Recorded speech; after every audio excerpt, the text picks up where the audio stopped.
लोगों ने last lecture में different electromagnetic waves different mediums में देखा था, dielectric, lossy dielectric, good conductor. इसके अलावा उसमें हम लोगों ने अटेन्यूएशन कांस्टेंट, डिफरेंट कांस्टेंट की वैल्यू निकाली थी ना। उसमें एक पैरामीटर और आता है that is known as intrinsic impedance और characteristic impedance of the medium, जिसकी वजह से वो पर्टिकुलर वेव एटेन्यूएट करती है या फिर उसके अंदर फेज चेंज आता है। ठीक है, तो ये एक मीडियम की प्रॉपर्टी है। ठीक है, इसको मैथमेटिकली हम लोग डिफाइन करते हैं कि उस पर्टिकुलर फील्ड के अंदर इलेक्ट्रिक फील्ड और मैग्नेटिक फील्ड का क्या रेशियो।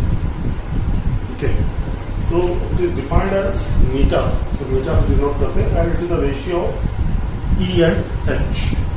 ओके, नाउ टू एक सिंप्लीफाइड फॉर्मूला निकालने के लिए मैं एक सिंपल सा सिंप्लीफाइड एक इक्वेशन ले रहा हूँ। ये मैं मान के चल रहा हूँ कि there is a electric field जिसका ई वाई कंपोनेंट जो है वो टाइम के साथ वैल्यू तो कर ही रहा है, साथ ही साथ उसका वेरिएशन एस डायरेक्शन में है। तो ऐसे केस में ई वाई की वैल्यू क्या होगी, it will be E not E to the power J omega T E to the power plus minus gamma X as it is varying in the S direction. तो उसके लिए जो attenuation होगा वो भी एस के अलावा होगा, देयरफॉर यहाँ पर मैंने गामा से इसको मल्टीप्लाई किया, फेज कांस्टेंट एटेन्यूएशन का गया, प्रोपगेशन कांस्टेंट से इसको मल्टीप्लाई किया, एंड जो उसका टाइम वेरिएशन है, टाइम के साथ जो वेरी कर रहा है, that is denoted by E to the power J omega T. Okay, now अगर मैं इसका डेल क्रॉस निकालूं, I take the curl of this electric field, simply it will be A X cap, A Y cap, A Z cap upon del by del X 0 0, क्योंकि जैसे S direction में very कर रहा है तो बाकी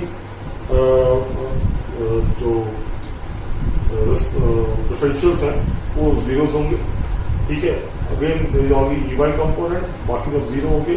तो इसको कैलकुलेट करेंगे तो it will be del E Y by del X A Z cap. Now E Y को एस के रिस्पेक्ट में अगर डिफरेंशिएट करें, ठीक है, तो डिफरेंशिएट करेंगे तो यू विल बी ऐसे डिफरेंशिएट करेंगे तो यहाँ पर सिर्फ गामा बाहर आएगा, प्लस माइनस गामा, बाकी सेम टू सेम होगा, plus minus gamma E not E की power J omega T E की पावर प्लस माइनस गामा। ये कुछ नहीं, बस ये क्या है, वेक्टर ई। ठीक है, this is vector E, therefore del cross of E is nothing but plus minus gamma E, और डेल क्रॉस ई को आप दे सकते हैं J omega vector H. Okay, now जो हमारे इंट्रिंसिक इम्पीडेंस का डेफिनेशन क्या था, it was a ratio of E and H, E and H. तो यहां से अगर ई बाय एच निकालें, ई डिवाइडेड बाय एच, तो आपको मिलेगा जे ओमेगा म्यू और गामा। ओके, गामा की वैल्यू रखते हैं जो हम प्रीवियसली निकाल चुके हैं, that is J omega into under root mu into under root 1 plus J sigma upon omega V, this upon ये। इसको और सिंप्लीफाई करेंगे तो नीटा की जनरल इक्वेशन निकल के आएगी, that is under root mu omega J upon sigma plus J omega epsilon E, J omega epsilon E. Now हमारे 3 केस थे, lossless dielectric, free space and good conductor. तब लॉसलेस डाइलेक्ट्रिक का case लेके तब उसको सिग्मा की value 0 होगी, epsilon सब एप्सिलॉन नॉट एप्सिलॉन आर होगा, mu mu naught mu R होगा। तो इस इक्वेशन में अगर सिग्मा इक्वल टू 0 कर दे तो आपका म्यू ओमेगा जे अपॉन जे ओमेगा एप्सिलॉन बचेगा। इसमें से आप जे ओमेगा कैंसिल कर देंगे तो you will get it eta equals to under root mu by epsilon. Similarly for free space, यहाँ पर mu not by epsilon not होगा, क्योंकि उसमें रिलेटिव परमिटिविटी हो चाहे रिलेटिव परमिएबिलिटी हो, दोनों की वैल्यू 1 होती है।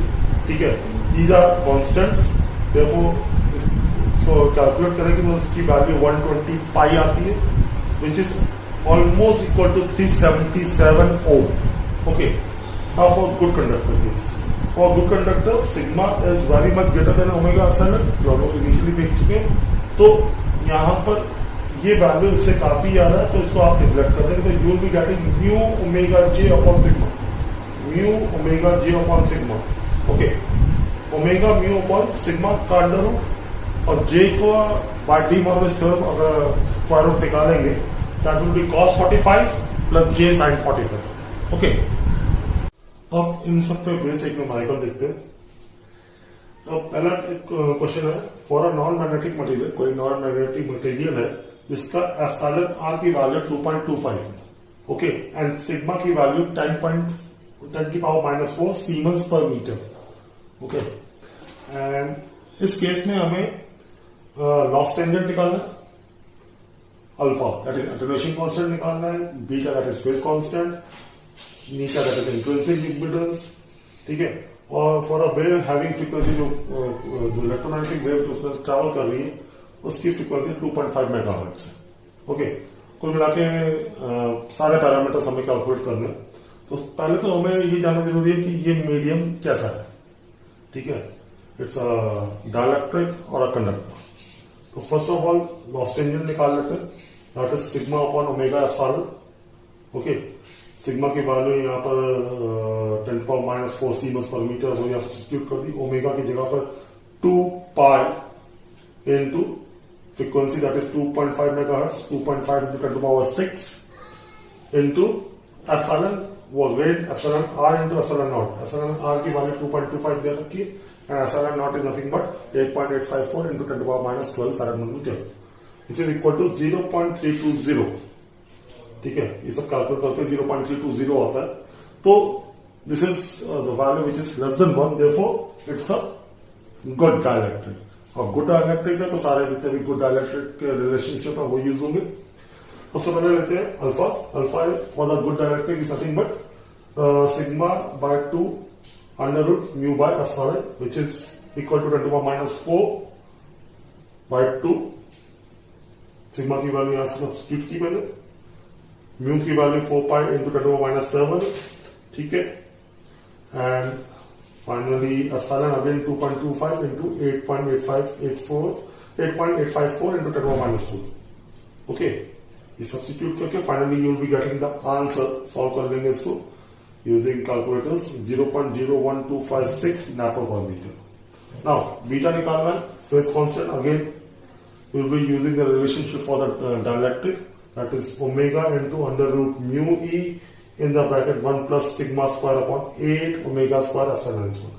सारी वैल्यू सब्स्टिट्यूट करेंगे। ओमेगा की value 2 pi f that is 2 into 3.14 of f is 2.5 megahertz, that is 2.5 into 10⁻⁶।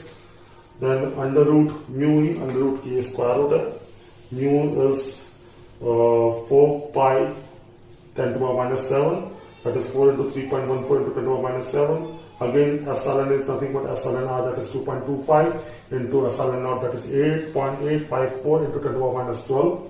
Okay, and finally 1 plus sigma square upon 8 omega square epsilon square. तो 1 plus 1 by 8 कर लिया, और सिग्मा बाय ओमेगा epsilon जो हम पहले निकाल चुके लॉस टेंजेंट, that is 0.320। तो उन्होंने यहाँ पर 0.320 का हम लोगों ने स्क्वायर कर दिया, तो that is nothing but sigma square upon omega square epsilon square. Okay, ये सारी वैल्यूज रखे, using the calculator you calculate, you will be getting the value 0.0796 radians per metre. This is the value for beta. Now the final intrinsic impedance eta, again for dielectric case, अभी जो हम लोगों ने निकाला था, which will be under root mu by epsilon in the bracket 1 plus j sigma by omega epsilon. Okay, this can be, यहाँ पर again मैंने सारी वैल्यूज रख दी, म्यू की जगह पर 4 पाई इंटू 10⁻⁷, एप्सिलॉन की जगह पर epsilon R 2.25 into epsilon naught, that is 8.854 into 10⁻⁻12 in the bracket 1 plus sigma by omega epsilon is nothing but 0.320. Okay, तो you will get a 254.35 angle 9.09 degree sigma or ohms. Okay. Next question. यहाँ पर एक हमारे पास metal भी, aluminium metal दे रखा, जिसकी permeability 1 है और परमिटिविटी 1 है, relative permeability and relative permittivity. और कंडक्टिविटी इसकी वैल्यू है 3.54 into 10⁻⁷ मोह पर मीटर। ओके, तो यहाँ पर क्वेश्चन ये पूछा, find the frequency for which the spin depth of aluminium is 0.01 millimetre. आपको वो फ्रीक्वेंसी बतानी है जिसके लिए एल्युमिनियम की स्पिन डेप्थ 0.01 मिलीमीटर होती है। ओके, तो हमें स्पिन डेप्थ का जो फॉर्मूला मालूम है, that is spin depth is nothing but equal to √1/πf mu sigma. Okay, तो यहां से हम f निकाल सकते हैं, f will be equal to 1/π² mu sigma. Okay, simply यहाँ पर वैल्यूज होते हैं, पाई की वैल्यू 3.14, डेल्टा की वैल्यू हमें मालूम है, that is 0.01 millimetre, that is 0.01 × 10⁻³ इसका स्क्वायर कर लेंगे। 4π म्यू की वैल्यू 4π × 10⁻⁷ सिग्मा दे रखा 3.54 × 10⁻⁷ मोह पर मीटर, तो 3.54 × 10⁻⁷ इनको कैलकुलेट सिंपली कैलकुलेटर यूज करके, तो it will be 71.56 megahertz. Okay, तो this type of questions competitive exam में काफी आते हैं कि आपके पास स्पिन डेप्थ दे रखी जाती है और आपसे फ्रीक्वेंसी पूछी जाती है। हाँ, तो सेकंड क्वेश्चन, दूसरा क्वेश्चन ये कह रहा है कि calculate delta, that is skin depth, gamma, that is propagation constant, and v, that is wave velocity at frequency of 1.6 megahertz. Frequency of 1.6 megahertz दे रखी in aluminium, again aluminium का case here, where conductivity is 38.2 megasiemens per meter and mu r equals to 1. Okay, for this case delta will be again same formula use करेंगे, it will be 1/πf mu sigma, pi की value f is 1.6 into 10⁻⁶, 1.6 megahertz 1.6 into 10⁻⁶. Sigma is 4π into 10⁻⁷. Mu is 4π into 10⁻⁷. Sigma equals to 38.2 megasiemens. Megasiemens is 10⁻⁶ हो जाएगा. Again, using the calculator, you will be calculating this. You will be getting 64.409 micrometers. ठीक है, तो इस case में spin depth here about 64.4 microns के आसपास है। Now for the case of metal हमें मालूम है कि एटेन्यूएशन कांस्टेंट और फेज कांस्टेंट दोनों के लिए सेम फॉर्मूला होता है, दैट इज 1/डेल्टा, that is the reciprocal of the spin depth. Okay, तो स्पिन डेप्थ हम निकाल चुके हैं, तो रेसिप्रोकल कैलकुलेट कर लेंगे, दैट विल बी 1.5525 into 10⁻⁴। यहाँ यूनिट इसलिए नहीं लिखी क्योंकि मैं दोनों के लिए लिख रहा हूँ, अल्फा एंड बीटा बोथ के लिए। तो now from this you can write the propagation constant which is alpha plus j beta, तो simply 1.5525 into 10⁻⁴ plus j times 1.5525 into 10⁻⁴. This is your entire propagation constant. Okay, the last part is that is you have to calculate the wave velocity which is nothing but omega by beta. ठीक है, angular frequency upon the phase constant. Okay, or 1/beta can be replaced by spin depth. Therefore, the formula can be changed to omega into spin depth. Omega हमें मालूम that is 2πf into delta. 2 pi की value 3.14, f की value 1.6 into 10⁻⁶, and delta अभी calculate की, that is 64.409 micron, that is into 10⁻⁶. तो ये सब करके कैलकुलेट करेंगे, you will be getting 647.2 millimetre पर सेकेंड, 647.2 मीटर पर सेकेंड, दैट इज एयर से ज्यादा स्पीड है। ठीक है,